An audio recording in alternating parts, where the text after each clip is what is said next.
When Reed steps onto the floor, there's an electricity that goes through Rupp Arena that's just different. And it's different for us because we know what a Kentucky kid born and raised in Kentucky playing for the University of Kentucky means to the Kentucky fans. It's electric. It's every little boy's dream from Kentucky to play at Kentucky. When I got the offer, it was so special, like I couldn't pass up the opportunity. Shephard, deep three, left side, got it! A cold-blooded three up the right hand of Reed Shephard. How much did your dad pay you not to wear number 4? That was my 2 options. I had 4 and then I had number 15. I stuck with 15 just to follow Dad and all that he did here. From Peachtree City, Georgia, known as Shep, number 15, Chip Shephard.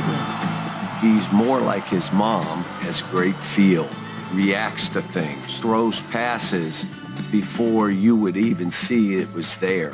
And you just say, wow, that feel for the game.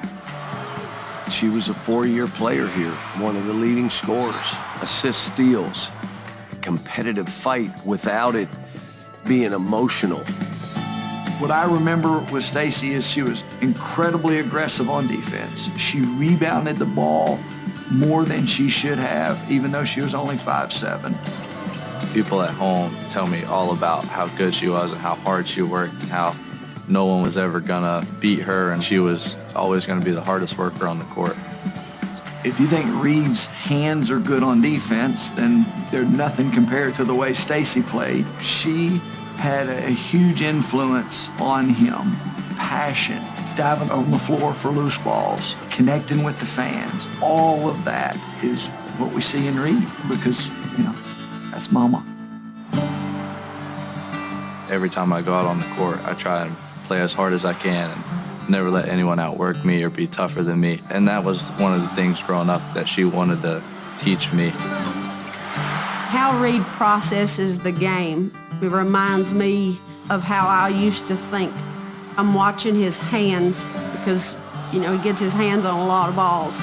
And to me, that was one of my strongest suits, was my defense and my hands, making deflections, getting steals. I know how good my mom was and how impactful she was on the basketball court. So if I get told I play like a girl because of my mom, then I play like a girl.